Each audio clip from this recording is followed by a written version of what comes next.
I gave a couple talks up in Eugene a couple years ago, and there was two of them the same day. And there was a woman who hated my talk so much and hates my work so much that she came to both talks so she could attack me. And I admired her persistence. And what she did is she at both talks, she accused me of being a combination of Mao, Pol Pot, and Stalin. And the reason is because I want to deindustrialize, and because I also said that humans have exceeded carrying capacity. And I don't think that overpopulation, by the way, is a primary problem. I think overpopulation is a tertiary problem.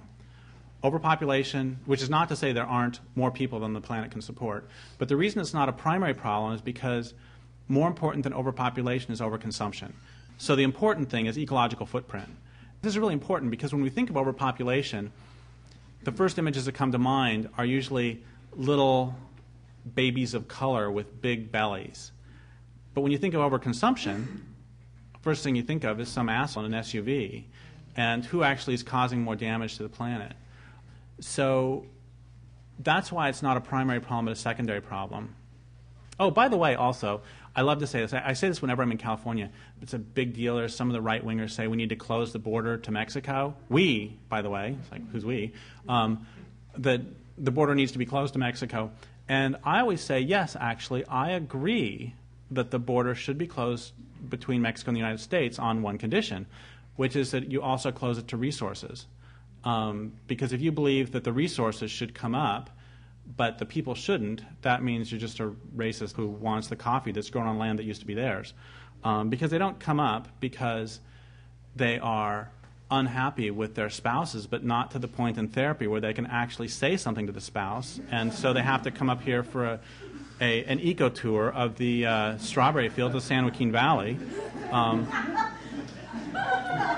They come up because their community has been unraveled. Well, actually, that's not true. They come up because their land's been stolen.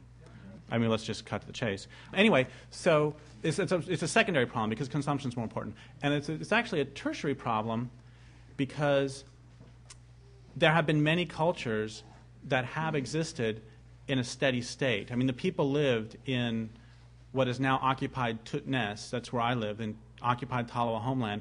Human beings lived there for at least 12,000 years, if you believe science. And if you believe their own stories, they lived there since the beginning of time.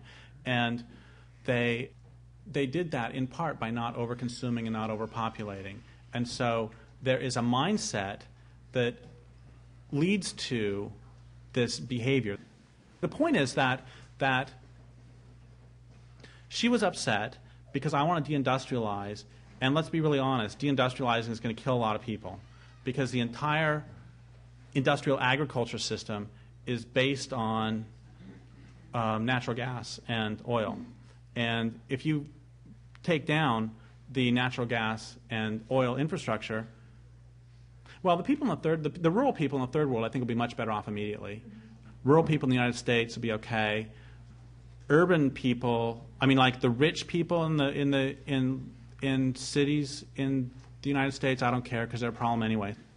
I go back and forth on how things will be for the urban people of what the so-called third world, because on one hand, sort of food shipments would stop flowing in immediately, but on the other hand, food shipments would stop flowing out immediately. And also, talk about instant land reform, just stop giving the rich people of the third world guns, and the poor people are going to suddenly discover they've got access to a lot of land. It's an interesting question, and I mean, the truth is, every cell of my body wants for there to be a voluntary transformation, wants for us to sort of ease off, or them to ease off, or whatever, and for there to be this soft landing, and for people to suddenly get smart about population and consumption and all that, but it ain't going to happen. Okay, so on one hand, if you actively work to bring stuff down, there's a lot of people who are going to suffer, die. If you don't actively work to bring stuff down, it's going to come down eventually, and then there's going to be a lot more people die. So it's like, what the hell do you do? I get to like page 400, I can't go on because of this woman's question, which I mean, I don't agree with the Mao, Pol Pot, and Stalin thing, but she raises a good point. And then finally I came up with an answer. Is Becky Tarbotten here, by the way? Okay, because I actually stole the answer directly from her, and so if she was here, I wanted to give her credit. But if she's not here, then I came up with it all on my own. Anyway, if you've gotten this far in this book, or if you're anything other than entirely insensate, we probably agree that civilization is going to crash, whether or not we help bring it about. If you don't agree with this, we probably have nothing to say to each other. How about them Red Sox? We probably also agree that this crash will be messy. We agree further that since industrial civilization is systematically dismantling the ecological infrastructure of the planet, the sooner civilization comes down, whether or not we help it crash, the more life will remain afterwards to support both humans and non-humans. If you agree with all this, and if you don't want to dirty your spirituality and conscience with the physical work of helping to bring down civilization, and if your primary concern really is for the well-being of those humans who will be alive during and immediately after the crash, then given, and I repeat this point to emphasize it, that civilization is going to come down anyway, you need to start preparing people for the crash. Instead of coming to my talks and attacking me for stating the obvious, go rip up asphalt and vacant parking lots to convert them to neighborhood gardens. Go teach people how to identify local edible plants, even in the city, or especially in the city, so these people won't starve when they can no longer head off to Albertsons for groceries. Set up committees to eliminate or, if appropriate, channel the additional violence that might break out. We need it all. We need people to take out dams, and we need people to knock out electrical infrastructures. We need people to protest and to chain themselves to trees. We also need people working to ensure that as many people as possible are equipped to deal with the fallout when the collapse comes. We need people working to teach others what wild plants to eat, what plants are natural antibiotics. We need people teaching others how to purify water, how to build shelters. All of this can look like supporting traditional, local knowledge. It can look like starting rooftop gardens, and it can look like teaching people how to sing. The truth is that although I do not believe that designing groovy eco-villages will help bring down civilization, when the crash comes, I'm sure to be first in line knocking on their doors asking for food. People taking out dams do not have a responsibility to ensure that people in homes previously powered by hydro know how to cook over a fire. They do, however, have a responsibility to support the people doing that work. Similarly, those people growing medicinal plants do not have a responsibility to take out dams. They do, however, have a responsibility at the very least to not condemn those people who have chosen that work. It's the same old story. The good thing about everything being so f***ed up is that no matter where you look, there's great work to be done. Do what you love, do what you can, do what best serves your land base. We need it all.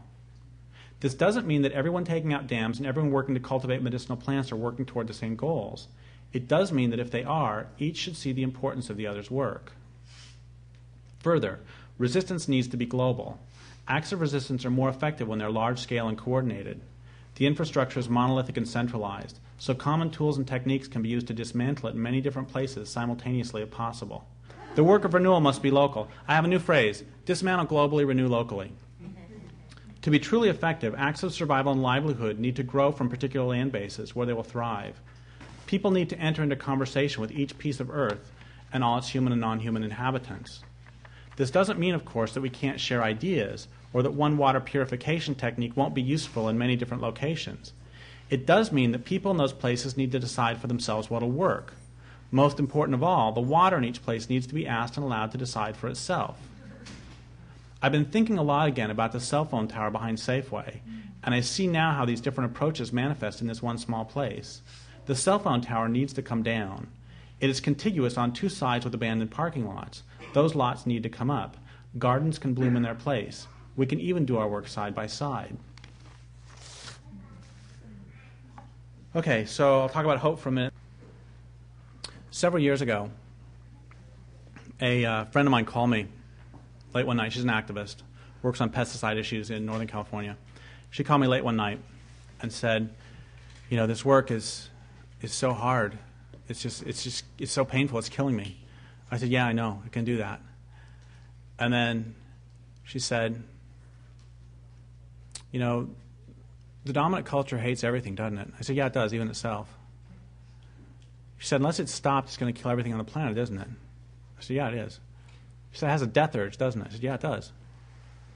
She said, we're not going to make it some great new glorious tomorrow, are we? I thought a moment, and then I said the thing I knew all along was the best thing I could say, which is, I've been waiting for you to say that.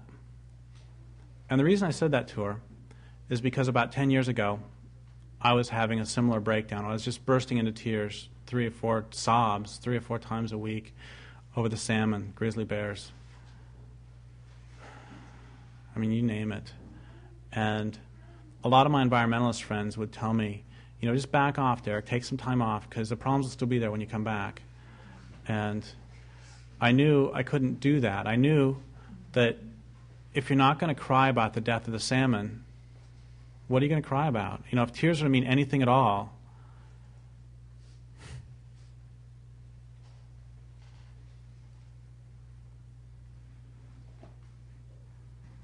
it kills me. I was in Colorado last week, and I'm sure you know this, that black-tailed prairie dogs are getting hammered. Black-tailed prairie dogs will live next to the interstate. You know, if they are that adaptable and they're still getting hammered. So anyway, one day, you know, I was just breaking into sobs. I knew I had to keep pushing. And one day, I called my friend Jeanette Armstrong. I said, you know, this work is just, sometimes it's so painful. And she said, yeah, I know, it is. And I said, you know, the dominant culture hates everything, doesn't it? She said, yeah, it does, even itself. And I said, it has a death urge, doesn't it? She said, yeah, it does. I said, unless it stops, it's going to kill everything on the planet, isn't it? She said, yeah, it is. And then I said, we're not going to make it some great new glorious tomorrow, are we? And then she said the best possible thing she could say, which is, I've been waiting for you to say that. And the reason that was the best possible thing she could say is because it normalized my despair and let me know that despair is an appropriate response to a desperate situation, and let me know that the sorrow is just sorrow and the pain is just pain. And it let me know it's not so much the sorrow or even pain that hurts as it is my resistance to it. One of the smartest things that the Nazis did was they co-opted rationality and they co-opted hope. And the way they did that was by making it so that at every step of the way, it was in the Jews' rational best interest to not resist. Would you rather get an ID card, or would you rather resist and possibly get killed? Would you rather move to a ghetto, reservation? Would you rather resist and possibly get killed? Would you rather get on a cattle car? Would you rather resist, possibly get killed? You want to go in and take a shower? You want to resist and possibly get killed? But I'll tell you something very interesting. The Jews who participated in the Warsaw Ghetto Uprising had a higher rate of survival than those who went along. The Jews who participated in the Warsaw Ghetto Uprising had a higher rate of survival than those who went along. The Jews who participated in the Warsaw Ghetto Uprising had a higher rate of survival than those who went along. The Jews who participated in the Warsaw Ghetto Uprising had a higher rate of survival than those who went along. Remember that over the next 10 years.